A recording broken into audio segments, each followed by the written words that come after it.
জুলাই গণ অভ্যুত্থান নিয়ে এবার গান বানাতে চলেছেন গায়ক তাসরিফ খান। সামাজিক মাধ্যমে এক পোস্ট দিয়ে বিষয়টি তিনি জানিয়েছেন। পোস্ট দিয়ে তাসরিফ খান লিখেছেন, জুলাই নিয়ে গান বানাচ্ছি, যে গানের লিরিক্স লিখবেন আপনারা। জুলাইয়ের স্লোগান কিংবা আপনার মনোভাব মতামত সেটা এক শব্দে হোক কিংবা এক লাইন বা কয়েক লাইনে যাই হোক কমেন্ট বক্সে লিখে যান। এছাড়াও তাসরিফ বলেন, আমি আপনাদের লেখা থেকে শব্দ কিংবা লাইন সিলেক্ট করব এবং যার লেখা থেকে যে জায়গা নিয়েছি তা গানের ভিডিওতে দেখিয়ে দেব। গানের নাম হবে জুলাই, লিরিক্সে থাকবে বাংলাদেশ।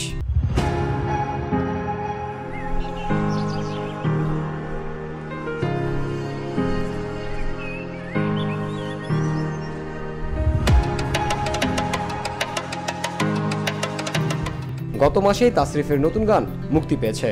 জিসান খান শুভর সঙ্গে এই গানে কণ্ঠ দিয়েছেন তিনি। পাহাড় যাব গান দিয়ে তারা ৮ বছর পর একসঙ্গে গান করলেন।